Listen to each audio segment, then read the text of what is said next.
तफरी ब्लॉक में मच गया था अंचल में, हमने कहा कि कोई सर्वे का टाइम लिमिट नहीं, तो उसका भी दुकानदारी बंद हो गया लोगों का कि भाई सर्वे तो अब जल्दीबाजी नहीं है, तो हम ब्लॉक में क्यों जाके जल्दीबाजी अपना काम कराएं।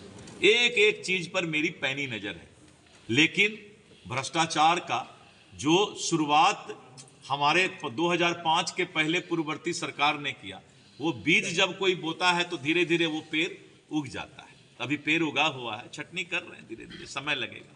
सर, भोजपुर जिले के हजारों बीघा जमीन हिंद 45,000 प्लॉट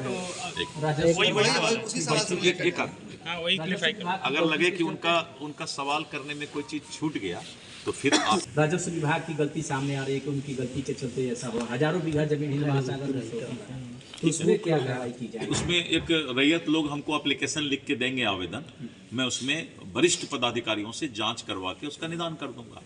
जैसे आज मेरे पास एक मामला आया, किस नदी के बगल में वो पुल, ये जो रोड बनना है 78 करोड़ वाला, बोलिए तेजी में एक बार बोलिए।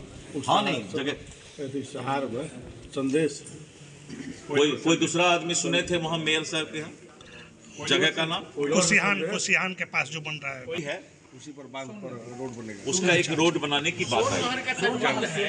से लेकर साहब तक है, उसी पर रोड बनाने की आज एक आया बात की भाई उस पर एक रोड बनना चाहिए, जिससे कि जो आरा का बहुत सारा जो इस रोड में जाम का समस्या है, तो 78 करोड़ रुपए का था। हमने कहा कि नहीं, उसको 10-12 करोड़ रुपया और दे करके उसको एलिवेटेड रोड जो है तैयार किया जाए।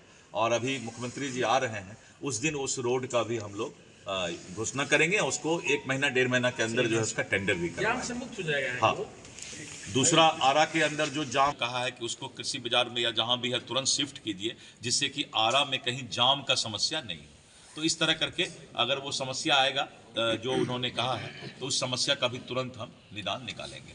मरीन ड्राइव से जोड़ रहे हैं कभी नहीं वो तो बात नहीं। ठीक है सर। एक सवाल है सर, नहीं, एनडीए घटक दल के मुख्यमंत्री के चेहरे पर नीतीश कुमार हैं। नीतीश कुमार की सरकार चला रहा है, लेकिन तेजस्वी प्रसाद यादव ने कहा कि बिहार को तो डीके बोस चला रहे हैं। ये डीके बोस है कौन? देखिए मैं बता रहा हूँ आपको,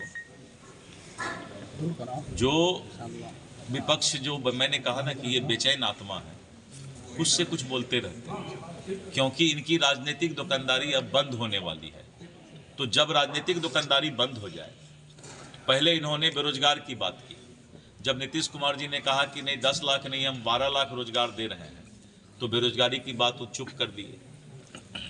तो इस तरह करके इनका मुद्दा जब कुछ नहीं है, तो अब यही सब छोटा छोटा खिसियाई बिल्ली खंबा नोचे, तो कुछ नोचते रहते हैं, यही सब होता है। सर, एक सवाल है थोड़ा सा, आरा अंचल का कभी आपके तरफ से देखा जाए, लोगों की बहुत शिकायतें परिणाम दाखिल खारिज को लेकर, मैंने इसका जवाब अभी दिया है। सर आपने कहा कि दलालों को, लेकिन दलालों को प्रश्रय देता कौन है, ये भी एक सवाल हो जाता है ना सर। दलाल को अधिकारी ही रखते हैं, अधिकारी 6 बजे के बाद वहाँ काम करते हैं। कई ऐसे हम लोग को सूचनाएं मिलती हैं।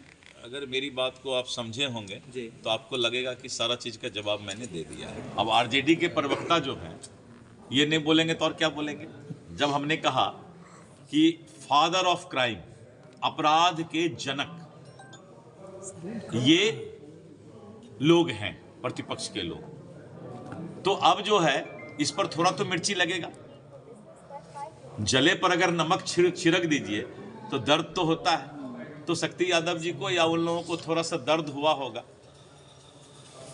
इसी के लिए वो छटपटाहट में इस तरह की चर्चा की है। सर, एक सवाल आपके डिपार्टमेंट को लेकर है, क्योंकि आप जिले में आए हैं। इधर का खत्म हो गया। हाँ, ये खत्म हो गया। वाह, धन्यवाद। सर, कई सारे ऐसे सीओ हैं जिनके खिलाफ लगातार शिकायतें मिलती हैं, लिखित शिकायत हो, मौखिक शिकायत हो, कार्रवाई उस स्तर की नहीं होती है। आप आरा की ही बात कर ले, आरा सीओ के खिलाफ। देखिए मैं बताता हूँ इसका 2 पहलू है।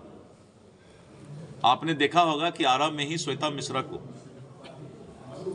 रात्रि में जो है उनके यहाँ छापा पड़ा और विभाग ने एक्शन लिया। विभाग सोया हुआ नहीं, 137 पदाधिकारी पर हमने जो है कार्रवाई किया है मात्र 6-7 महीने में।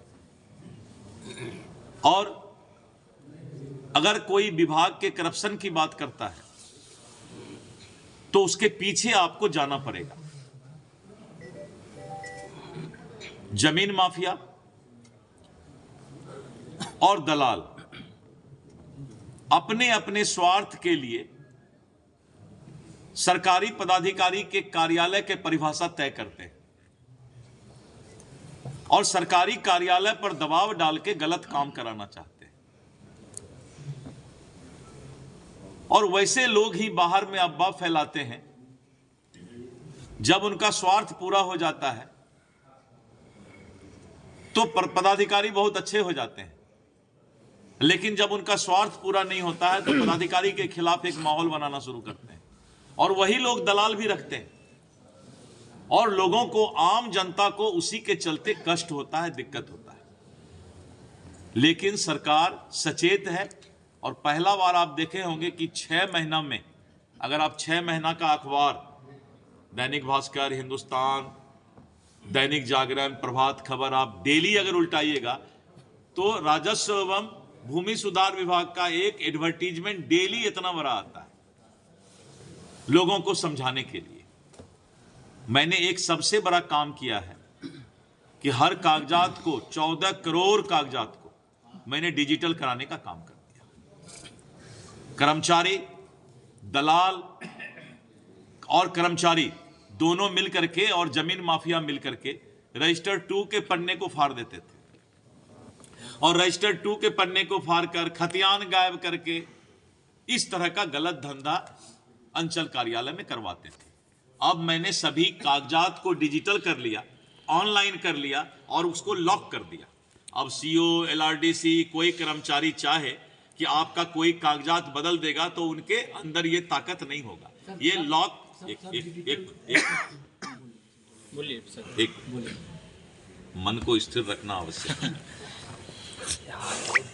तो डिजिटल माध्यम जब किसी चीज का हो रहा है, इसमें कम से कम 2 से 3 साल का समय लगता है, क्योंकि ये 14 करोड़ का बिहार की आबादी का राज्य है और यहां पर करीब करीब 6 करोड़ रैयत हैं, क्योंकि एक आदमी के नाम से 2 जमीन भी है, 3 जमीन भी है।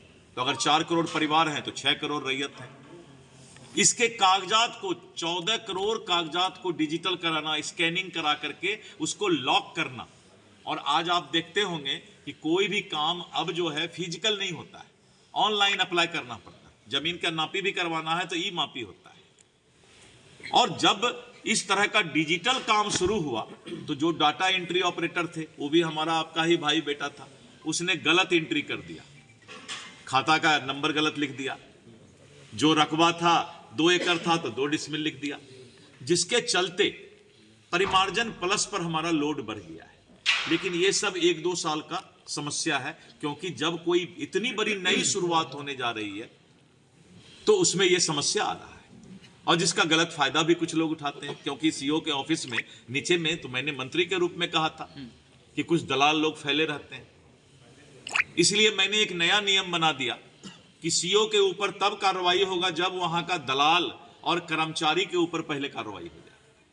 क्योंकि कर्मचारी जो है वो राजस्व विभाग के अंदर नहीं है, वो सामान्य प्रशासन विभाग के अंदर था, तो सीओ तो सस्पेंड हो जाता था और कर्मचारी गलती करता था, वो आराम से 20 साल से एक जिला में पड़ा हुआ है। अभी सब पर मैं शुरू कर दिया हूं, क्योंकि मेरी बहुत पैनी नजर एक एक चीज पर है और इसीलिए मैं रोज अवेयरनेस के लिए अखबार में सारा चीज निकालते रहता हूं।